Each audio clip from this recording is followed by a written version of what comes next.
जय माता दी। आप सभी भक्तों को शीतला पर्व की हार्दिक शुभकामनाएं।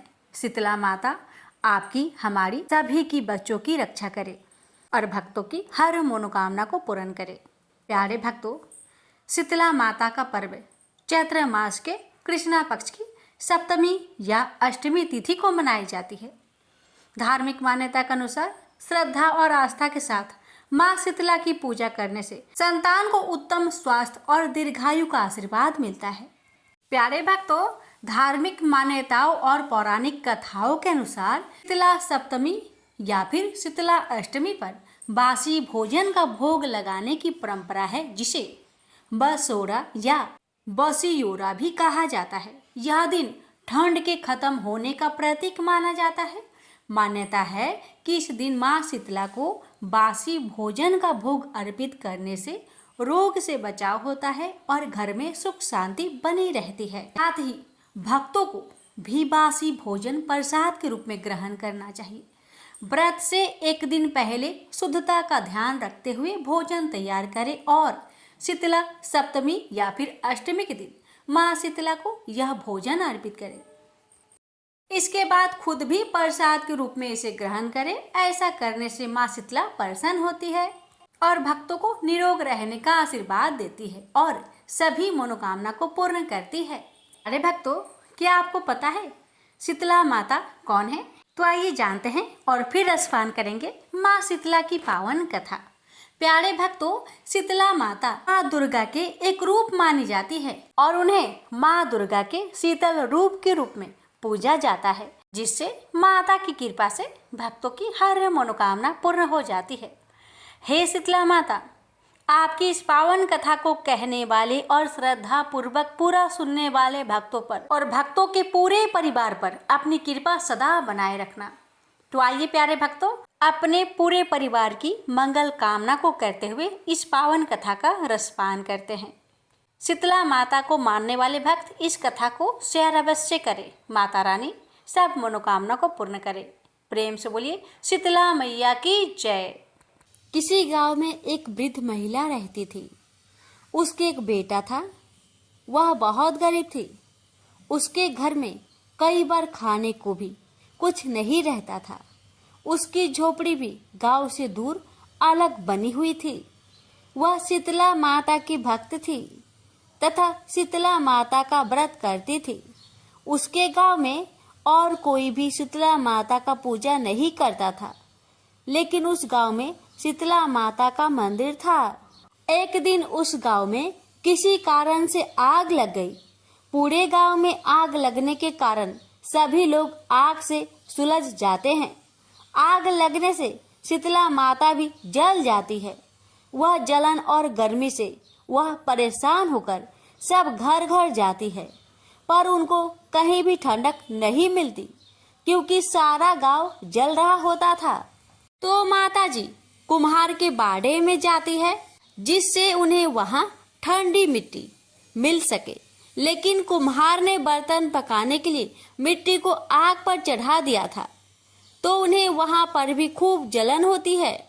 इस तरह सब जगह घूमने के बाद भी उन्हें कहीं भी राहत नहीं मिलती।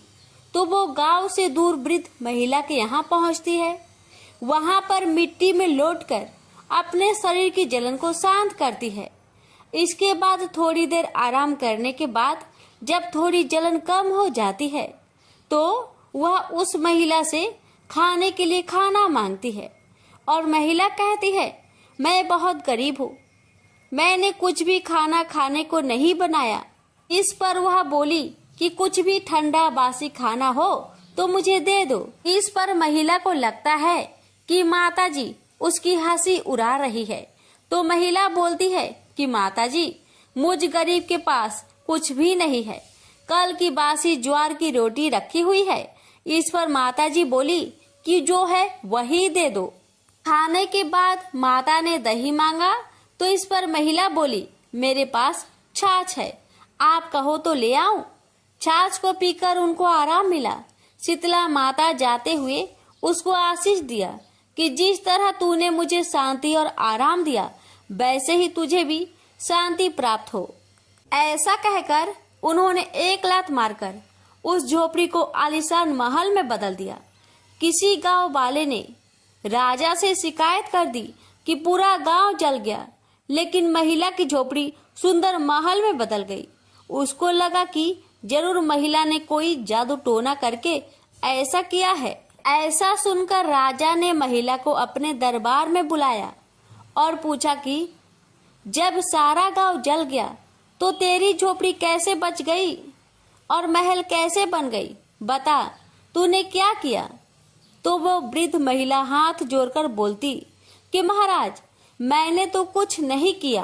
कल जब सारे गांव में आग लग गई तो शीतला माता भी जल गई थी और मेरी झोपड़ी गांव के बाहर होने के कारण जल नहीं पाई। तो ठंडा स्थान ढूंढते ढूंढते शीतला माता मेरी झोपड़ी में आराम करने आई। फिर उन्होंने खाना मांगा, लेकिन मेरे घर तो कुछ भी नहीं था। मेरे पास तो बासी ज्वार की रोटी और मीठा पड़ा हुआ था। वो मैंने उन्हें परोस दिया, जिससे उनकी भूख शांत हो गई। तो उन्होंने मुझे आशीर्वाद दिया कि जैसा सुख और शांति तूने मुझे दिया, वैसे ही सुख शांति तुझे भी मिले। और अंत में जाते जाते उन्होंने मेरी झोपड़ी को महल में बदल दिया।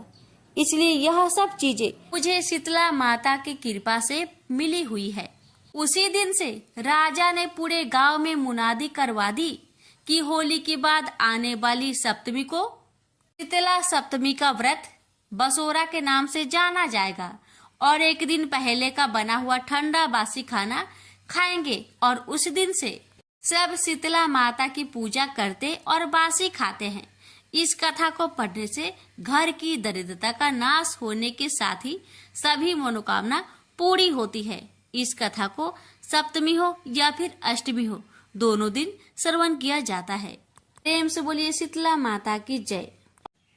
एक बार एक राजा के एक लौते पुत्र को शीतला निकल गई, यानी कि चेचक निकल गई। उसी की राज्य में एक काछी पुत्र को भी शीतला निकली हुई थी। काछी परिवार बहुत गरीब था, पर भगवती का उपासक था। वह धार्मिक दृष्टि से जरूरी समझे जाने वाले सभी नियमों को बीमारी के दौरान भी भली भांति निभाता रहा।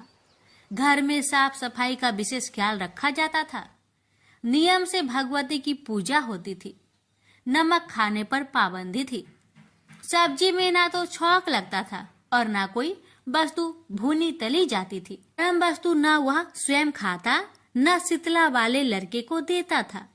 ऐसा करने से उसका पुत्र शीघ्र ही ठीक हो गया।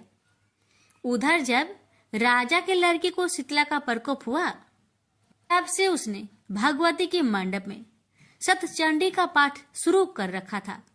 रोज हवन व रोज बलिदान होते थे। राज पुरोहित भी सदा भगवती की पूजन में निमग्न रहते थे। राजमहल में रोज कढ़ाई चढ़ती, विविध प्रकार के गर्म स्वादिष्ट भोजन बनते। सब्जी के साथ कई प्रकार के मांस भी पकते थे।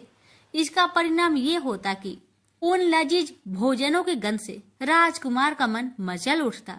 वह भोजन के लिए जिद करता। एक तो राजपुत्र और दूसरे एकलौता।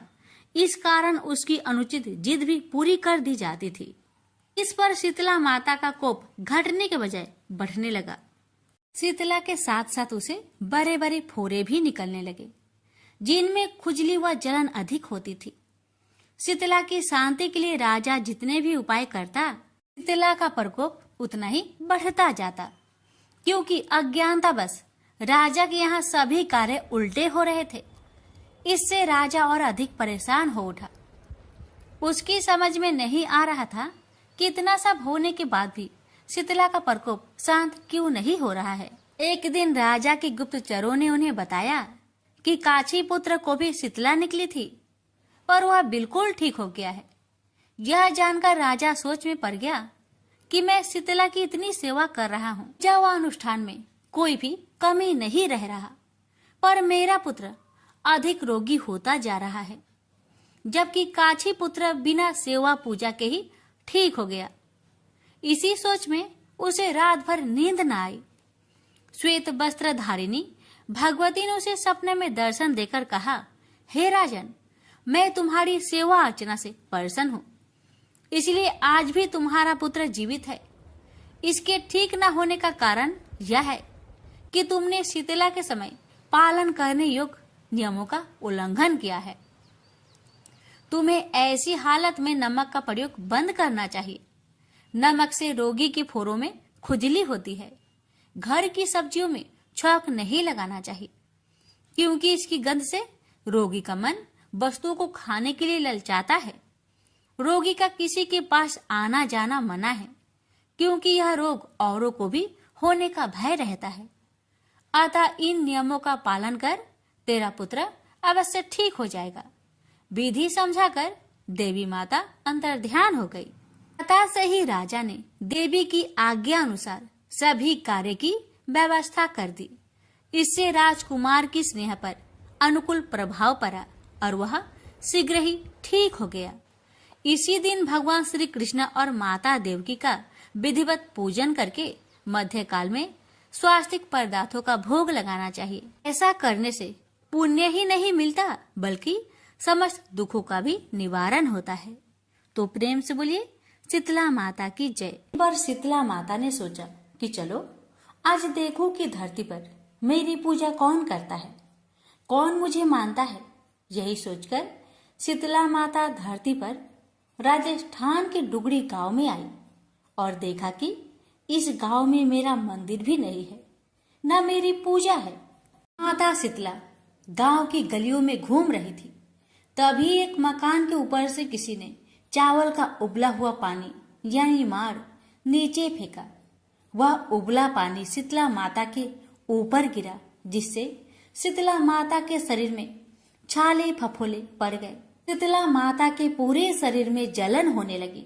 शीतला माता गांव में इधर उधर भाग भाग के चिल्लाने लगी, अरे मैं जल गई, मेरा शरीर तप रहा है, जल रहा है, कोई मेरी मदद करो।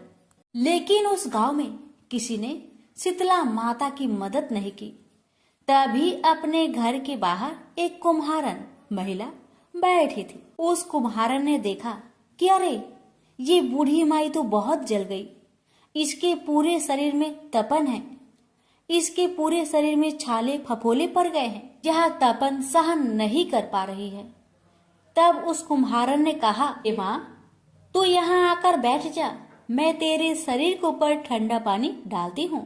कुम्हारन ने उस बूढ़ी माई पर खूब ठंडा पानी डाला और बोली, हे माँ मेरे घर में रात की बनी हुई रावड़ी रखी है, थोड़ा दही भी है। शीतला माता ने ठंडी ज्वार के आटे की रावड़ी और दही खाया, इससे शरीर में ठंडाई मिली।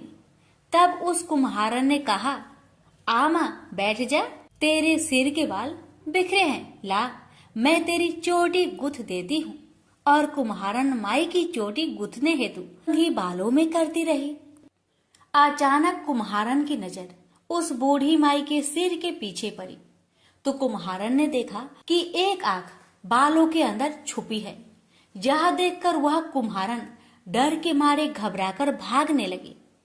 तभी उस बूढ़ी माई ने कहा, रुक जा बेटी, तू डर मत, मैं कोई भूत प्रेत नहीं हूँ, मैं शीतला देवी हूँ। मैं तो इस धरती पर देखने आई थी कि मुझे कौन मानता है, कौन मेरी पूजा करता है।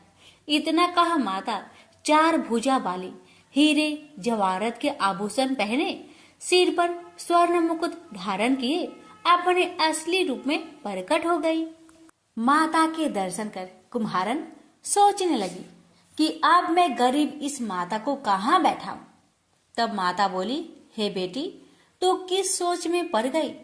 तब उस कुम्हारन ने हाथ जोड़कर आंखों में आंसू बहाते हुए कहा, हे माँ मेरे घर में तो चारों तरफ दरिद्रता है, बिखरी हुई है, मैं आपको कहाँ बैठाऊं। मेरे घर में ना तो चौकी है, ना बैठने का आसन।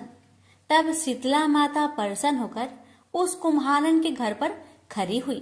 गधे पर बैठकर एक हाथ में झाड़ू, दूसरे हाथ में डलिया लेकर उस कुम्हारन के घर की दरिद्रता को झाड़कर डलिया में भरकर फेंक दिया और उस कुम्हारन से कहा, बेटी मैं तेरी सच्ची भक्ति से प्रसन्न हूँ, अब तुझे जो भी चाहिए मुझसे वरदान मांग ले। तब कुम्हारन ने हाथ जोड़कर कहा, हे माता, मेरी इच्छा है अब आप इसी डुगड़ी गांव में स्थापित होकर यहीं रहो और जिस प्रकार आपने मेरे घर की दरिद्रता को अपनी झाड़ू से साफ कर दूर किया, ऐसे ही आपको जो भी होली की बात की, सप्तमी को भक्ति भाव से पूजा कर आपकी ठंडा जल, दही व बासी ठंडा भोजन चढ़ाए, उसके घर की दरिद्रता को साफ करना और आपकी पूजा करने वाली नारी जाति का अखंड सुहाग रखना, उसकी गोद हमेशा भरी रखना। साथ ही जो पुरुष शीतला सप्तमी को नाई के यहाँ बाल ना कटवाए, धोबी को कपड़े धुलने ना दे और पुरुष भी आप पर ठंडा जल चढ़ाकर, नारियल फूल चढ़ाकर परिवार सहित ठंडा बासी भोजन करे, उसके काम धंधे व्यापार में कभी दरिद्रता न आए। तब माता बोली, तथास्तु। हे बेटी, जो जो तुमने वरदान मांगे मैं सब तुझको देती हूँ। हे बेटी, तुझे आशीर्वाद देती हूँ कि मेरी पूजा का मुख्य अधिकार इस धरती पर सिर्फ कुम्हार जाति का ही होगा। तभी उसी दिन से डुगड़ी गांव में शीतला माता स्थापित हो गई और उस गांव का नाम हो गया सील की डुगड़ी। सील की डुगड़ी भारत का एकमात्र मुख्य मंदिर है। शीतला सप्तमी पर वहाँ बहुत विशाल मेला लगता है। इस कथा को पढ़ने से या श्रवण करने से दरिद्रता का नाश होने के साथ सभी मनोकामनाएं पूरी होती है। जय माँ शीतला सबका कल्याण करे। अब आइए प्यारे भक्तों, हम सुनते हैं माता दुर्गा की कथा। माता की कृपा पाने के लिए कथा को अवश्य सुनिएगा। प्रेम से बोलिए दुर्गा माता की जय। प्राचीन काल में धरती पर दुर्गम नाम का एक दैत्य निवास करता था। वह बड़ा दुर्दांत और अत्याचारी था। बल भी उसके शरीर में अपरिमित था। वह जब जोर से हंसता था तो उसके मुख से अग्नि की चिंगारियां निकलती थी। दुर्गम ऋषि मुनियों और संतों पर अपना अधिकार स्थापित करना चाहता था। उन्हें अपने संकेत पर चलाना चाहता था, पर प्रयत्न करने पर भी उसकी यह इच्छा पूरी नहीं हो पाती थी। कारण ये था कि ऋषि मुनियों के पास वेदों का ज्ञान था, सिद्धियां थी। दुर्गम जब भी आक्रमण करता था वह उनकी सिद्धियों और शक्तियों से पराजित हो जाता था। उसने सोचा कि जब तक ऋषियों मुनियों के पास वेद रहेंगे वह उन पर आधिपत्य स्थापित नहीं कर सकेगा। किसी प्रकार उनसे वेद छीन लेने चाहिए। यह सोचकर वह वेद प्राप्त करने के लिए ब्रह्मा जी की तपस्या करने लगा। उसे तप करते करते 100 वर्ष बीत गए। उसकी कठिन तपस्या को देखकर ऋषि मुनि भयभीत हो उठे। वेदों के पंडित कांपने लगे। उन्होंने एक साथ मिलकर दुर्गम के तप को भंग करने का बड़ा प्रयत्न किया, पर दुर्गम हिमालय की तरह अपने स्थान पर अडिग बना रहा। दुर्गम ने अविचलित रूप से 1000 वर्षों तक तप किया। आखिर ब्रह्मा जी का आसन हिला। उन्होंने प्रकट होकर दुर्गम से कहा, वत्स, मैं तुम्हारी तपस्या से प्रसन्न हूँ, बोलो तुम्हें क्या चाहिए। दुर्गम ने ब्रह्मा जी को प्रणाम करते हुए कहा, भगवान, यदि आप मेरी तपस्या से प्रसन्न हैं तो मुझे वेद चाहिए। ब्रह्मा जी वरदान देकर चले गए। वेद दुर्गम के पास आ गए। ऋषि मुनि वेद ज्ञान से वंचित हो गए। उनकी सिद्धियां और शक्तियां लुप्त हो गई। यज्ञ बंद हो गए। यज्ञों में दी जाने वाली हवैया भी बंद हो गई। हवैयों से परिपुष्ट होने वाले देवता निर्बल हो गए। दुर्गम ने देवलोक पर आक्रमण करके सहज ही उसे अपने अधिकार में ले लिया। देवता देवलोक छोड़कर भाग गए। उधर धरती पर पानी न बरसने के कारण अकाल पड़ गया। मनुष्य, पशु, पंछी सभी जल और अन्न के अभाव में भूखे मरने लगे। चारों ओर हाहाकार मच गया। भूख से व्याकुल प्रजा राजा के द्वार पर पहुंची, पर राजा के भंडार में भी अन्न का नाम तक नहीं था। राजा दुखी प्रजाजनों के साथ ऋषियों के पास गया। ऋषियों ने कहा, राजन, हम क्या कर सकते हैं? हम वेद मंत्रों को भूल गए हैं। ब्रह्मा जी के वरदान से वेद दुर्गम के पास चले गए हैं। पृथ्वी पर न यज्ञ हो रहे हैं, न देवताओं को हबिया दी जा रही है। देवता निर्बल हो गए हैं, वे कुछ भी नहीं कर सकते। इस महासंकट को दूर करने के लिए क्या किया जाए, सोच विचार होने लगा। आखिर निश्चय हुआ कि हम सबको शक्ति की आराधना करनी चाहिए। राजा, प्रजाजन और ऋषि मुनि नदी तट पर उपस्थित हुए और अंतरकंठ से देवी को पुकारने लगे, माँ, हम दुखियों की रक्षा करो, हम तुम्हारी शरण में हैं। इस महाभयानक संकट की घड़ी में तुम्हें छोड़कर हमारा और कोई सहायक नहीं है माँ। हे जगजननी, हम पर दया करो, हमें इस संकट से उबारो। अंतरकंठों की पुकार से भगवती दुर्गा द्रवित हो उठी। वे 1000 भुजाओं के साथ प्रकट हुई। उनके बहुत से नेत्र थे। वे अपने हाथों में भांति भांति के अस्त्र शस्त्र धारण किए हुए थी। उनकी आंखों से आंसुओं की बूंदें गिरने लगी। उन बूंदों ने प्रचंड धारा का रूप धारण कर लिया। धारा वेग से ऊपर उठी और देवलोक में जा पहुंची। दुर्गम उस प्रचंड धारा को देखकर भयभीत हो उठा। वह देवलोक छोड़कर भाग खड़ा हुआ। उसके हाथ से वेद छूट गए। धारा वेदों को लेकर धरती पर लौट आई। उसने वेदों को ऋषि मुनियों को सौंप दिया। ऋषि मुनियों ने माँ दुर्गा से प्रार्थना की, माँ, अब आप हमें छोड़कर न जाए, यहीं धरती पर निवास करें। भगवती दुर्गा ने ऋषि मुनियों की प्रार्थना स्वीकार कर ली। वे अपने लोक न जाकर धरती पर ही रह गई। कहते हैं, हारपुर की शाकंभरी देवी वही देवी है जिनके आंसुओं की प्रचंड धारा में दुर्गम सदा सदा के लिए लुप्त हो गया था और जिन्होंने उससे वेद छीनकर पुनः ऋषियों को सौंप दिए थे। प्रेम से बोलिए, दुर्गा माता की जय। दर्शान एक बहुत ही सुंदर और वैभवपूर्ण राज्य था। वहाँ की धरती सोना उगलती थी। राज्य भर में दूध की नदियाँ बहती थी। कोई दुखी नहीं था। चारों ओर सुख का बसंत छाया हुआ था। राज्य के सभी लोग धर्म में और ईश्वर में बड़ी आस्था रखते थे। दर्शन राज चारू वर्मा भी बड़ा न्यायी था। प्रजा का पालन पुत्र के समान करता था। कोई किसी को न तो दुख दे सकता था, न हानि पहुंचा सकता था। चारू वर्मा का न्यायदंड सबके मस्तक पर घूमता रहता था। राजा को किसी प्रकार का कोई दुख नहीं था, किंतु फिर भी वह बराबर चिंतित रहता था।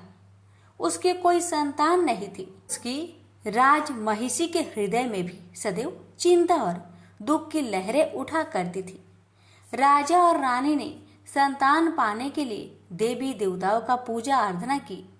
साधु महात्माओं के द्वार खटखटाए, किंतु कामना के वृक्ष में फल नहीं लगे। ज्यों ज्यों दिन बीतते गए, चिंता भी बढ़ने लगी। चारू वर्मा के पुरोहित का नाम था मधुचंद। मधुचंद बड़े त्यागी थे। वे बस्ती के बाहर कुटिया बनाकर रहते थे। थोड़ी सी भूमि थी, उसी में वे अन्न उपजाते थे और जो कुछ पैदा होता था उसी से अपना जीवन निर्वाह करते थे। राजपुरोहित चारू वर्मा के दुख से अवगत थे। वे जानते थे कि राजा और रानी दोनों को संतानहीनता की चिंता निरंतर दुख पहुंचाया करती है, पर उन्हें दृढ़ विश्वास था कि एक दिन ऐसा आएगा जब राजा की चिंता दूर हो जाएगी और उन्हें संतान की प्राप्ति होगी। संध्या का समय था। राजा और रानी दोनों घूमने के लिए बाहर निकले। दोनों घूमते घूमते राजपुरोहित की कुटिया के द्वार पर जा पहुंचे। राजपुरोहित ने उठकर स्वागत किया और बैठने के लिए आसन प्रदान किया। राजपुरोहित के समक्ष आसन पर बैठते ही रानी की आंखें आंसुओं से भर गई। आंसुओं की बूंदें कपोले से होती हुई नीचे गिरने लगी।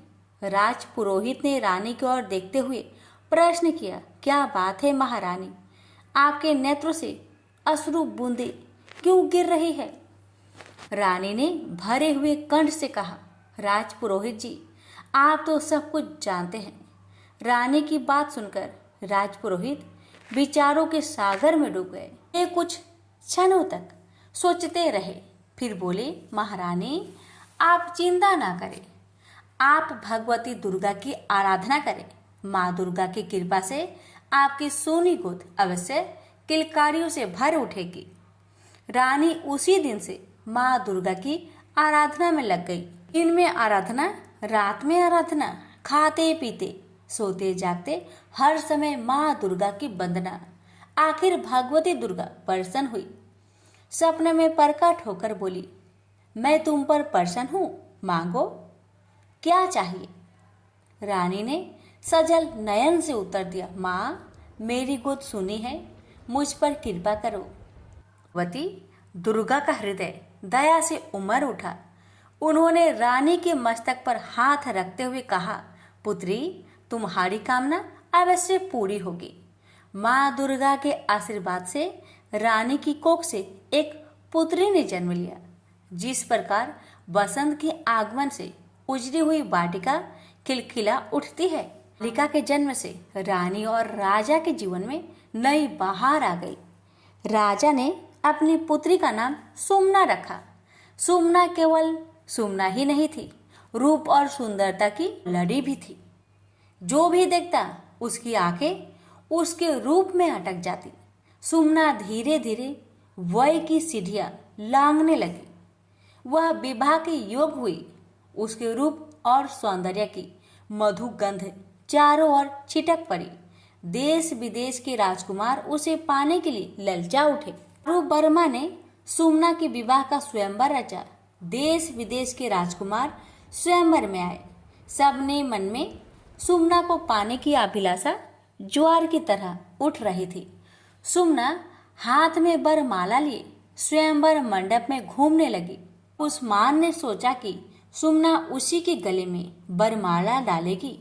महानाद ने भी सोचा कि सुमना उसी को स्वीकार करेगी, पर सुमना ने न तो बसपुमान के गले में बरमाला डाली, न उसने महानाद को ही स्वीकार किया। वह वैवस्वत मनु के पोते दम कुमार को देखकर मुस्कुराई। देखते ही देखते उसके गले में बरमाला डाल दी। दम कुमार बारात लेने अपने राज्य में चला गया, पर उसके आने से पूर्व ही बसपुमान और महानाद ने सुमना का अपहरण कर लिया। वे उसे एक वन में ले गए और कड़े पहरे में रखकर उसे अपनी पत्नी बनाने के लिए विवश करने लगे। उधर जब दम कुमार बारात लेकर आया तो सुमना के अपहरण के बारे में मालूम हुआ कि भुजाएं भड़क उठी। घोड़े पर सवार हो वह सुमना की खोज में निकल पड़ा। वह घोड़े को बेग से दौड़ाता हुआ वन में उस जगह जा पहुंचा जहां सुमना कड़े पहरे में रखी हुई थी। दम कुमार हाथ में खड़क लेकर बसपुमान और महानाद पर टूट पड़ा। भयंकर युद्ध होने लगा। दम कुमार अकेला था। उधर वपुष्मान और महानाद के साथ थे। उनके कई साथी दम कुमार धीरे धीरे थकने लगे। ऐसा लगा जैसे वह रण के मैदान में गिर पड़ेगा। व्याकुल हो उठी। उसने सजल आंखों से भगवती दुर्गा का स्मरण किया। माँ मेरे सौभाग्य की रक्षा करो। माँ दुर्गा की कृपा से दम कुमार की थकी हुई भुजाओं में नया जोश लहर उठा। वह काल की तरह प्रचंड बनकर शत्रु पर टूट पड़ा। देखते ही देखते उसने सबको मौत के घाट उतार दिया। इस समय चारू वर्मा भी अपने सैनिकों के साथ वहां आ पहुंचा। उसने दम कुमार की पीठ थपथपाते हुए कहा, मुझे तुम पर गर्व है। सुमना ने तुम्हारा ठीक ही वरण किया है। माँ दुर्गा की कृपा से चारू वर्मा ने बड़ी धूमधाम के साथ सुमना का विवाह दम कुमार के साथ कर दिया। फिर दोनों का जीवन उसी प्रकार व्यतीत हुआ जिस प्रकार बसंत के दिनों में वृक्षों की डालियां विकसित होती है। प्रेम से बोलिए भगवती दुर्गा की जय। अब रसपान करें सभी व्रत में सुनी जाने वाली गणेश जी की कथा और अंत में सुनेंगे शीतला मैया की आरती। एक बार एक नगर में एक मालिन रहती थी। उसके पति जल बसे थे। उसका एक 4 साल का पुत्र था। उसकी सास कठोर हृदय की स्त्री थी। वह बहू को बहुत तकलीफ देती थी। एक दिन सास ने बहू और पोते को घर से निकाल दिया। वे दोनों रोते हुए चलते चलते एक जंगल में जा पहुंचे। वहां एक बड़े पेड़ के नीचे बैठ गए। वहां से थोड़ी दूर पर एक गणेश जी का मंदिर था। वहां बहुत लोग गणेश जी के दर्शन करने आते थे। दर्शन करके गणेश जी को प्रसाद चढ़ाते, फिर वह प्रसाद सबको बांट देते थे। इस प्रसाद से माँ बेटे का गुजारा होने लगा। दोनों गणेश जी की पूजा पाठ में लग गए। एक दिन उन्होंने सोचा क्यों ना हम भी जंगल से फूल लाकर बेचें। वे रोज जंगल से फूल लाकर उसकी माला बनाकर बेचने लगे। साथ में पूजा की सामग्री और प्रसाद भी बेचने लगे। इससे उनको आमदनी होने लगी। गणेश जी की कृपा से आमदनी बढ़ने लगी। जल्दी ही उन्होंने एक मकान और एक दुकान बना लिया। एक राजा की लड़की मंदिर में रोज पूजा करने आती थी। मालिन के बेटे को देखकर राजकुमारी उस पर मोहित हो गई और उससे विवाह करने की सोचने लगी। उसने अपनी भाभी से अपने मन की बात कही। भाभी अनुभवी थी। उसने कहा, ये तो मालिन का बेटा है और तुम एक राजा की बेटी हो। यदि तुमने उससे विवाह किया तो तुम्हारी बहुत बेइज्जती होगी। पर राजकुमारी अपनी बात पर अड़ी रही। उसने कहा, मैंने तो प्रतिज्ञा कर ली है कि उसी से विवाह करूंगी।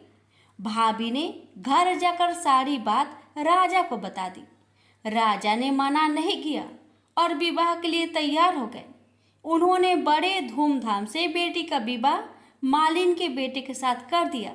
मालिन ने सबसे पहले बेटे बहू को गणेश जी के मंदिर में ले जाकर पूजा पाठ करवाया और गणेश जी का आशीर्वाद दिलवाया। इसके बाद पूरे नगर में यह बात फैल गई कि गणेश जी की पूजा करने से सब दुख कष्ट दूर हो जाते हैं। यह बात सुनते ही नगर के सभी लोग मंदिर आने लगे। मालिन और उसके बेटे की बिक्री और बढ़ गई। उधर उसकी सास के बुरे दिन आ गए। अन्नदाता उससे रूठ गई और वह भूखे मरने लगी। एक दिन वह रोती धोती उसी गणेश जी के मंदिर में आ पहुंची। वह मालिन के बेटे से बोली, मैं भूखी हूँ, मुझे रोटी कपड़ा दे देना, इसके बदले मैं तुम्हारे सारे काम कर दूंगी। लड़के को दया आ गई और उसे काम पर रख लिया। उसने अपनी दादी को नहीं पहचाना। जब मालिन घर आई तो उसने सास को पहचान लिया। वह सास से बोली, सासू जी आप यहाँ कैसे? सास ने पोते की तरफ इशारा करके कहा, मेरी इस सेठ के यहाँ नौकरी लग गई है। बहू बोली, यह आपका पोता है और यह घर भी आपका ही है, यह दुकान भी आपका ही है। जब आपने हमें घर से निकाला तब गणेश जी ने हमारी रक्षा की। बहू की बात सुनकर सास बोली, मेरी करनी मैंने भोग ली। बहू बोली, सासू जी अब आप हमारे यहाँ रहो और पोते का सुख देखो। हे गणेश जी महाराज, जैसा सुख आपने मालिन को दिया वैसा ही सुख सबको देना। प्रेम से बोलिए गणेश भगवान की जय। सुनिए श्री शीतला माता जी की आरती।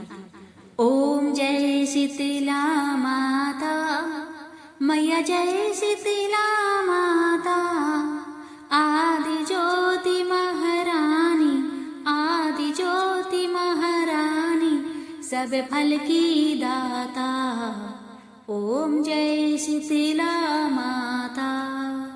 रतन सिंहासन शोभिति श्वेत छत्र भ्राता, रिद्धि सिद्धि चवर डुलावे जगमग छवि छाता। ओम जय शीतला माता। विष्णु शिव ठाढ़े सेविसि विधाता, वेद पुराण बरनति पार नहीं पाता। ओम जय शीतला माता। मैया जय शीतला माता। इंद्र मृदंग बजावते चंद्र बिना हाथा, सूरज ताल बजाते, सूरज ताल बजाते, नारद मुनि गाता। ओम जय शीतला माता। मैया जय शीतला माता। घंटा शंख सहनाई बाजे मन भाता, करे भक्त जन आरती, करे भक्त जन आरती, लाखी लाखी हर हाथा। ओम जय शीतला माता। मैया जय शीतला माता। ब्रह्मा रूप वरदानी, तू ही तीन काल ज्ञाता, भक्तन को सुख देनो मातु पिता भ्राता। जय शीतला माता। मैया जय शीतला माता। जो भी ध्यान लगावे प्रेमी भक्ति लाता, सकल मनोरथ पावे भवनिधि तर जाता। ओम जय शीतला माता। मैया जय शीतला माता। रोग से जो पीड़ित कोई शरण तेरी आता, कोढ़ी पावे निर्मल काया, अंध नेत्र पाता। ओम जय शीतला माता। बाझे पुत्र को पावे दरिद्र कट जाता, ताको भजे जो नाही सिर धूनी पछताता। ओम जय शीतला माता। शीतल करनी जननी तू ही है जगे त्राता, उत्पत्ति व्याधि विनाशति तू सबकी घाता। ओम जय शीतला माता। दास विचित्र कर जोरे सुन मेरी माता, हो दास विचित्र कर जोरे सुन मेरी माता। भक्ति आपने दीजिए और न कुछ भाता। ओम जय शीतला माता। मैया जय शीतला माता। प्रेम से बोलिए शीतला मैया की जय। माता रानी आपकी हमारी सभी की रक्षा करे।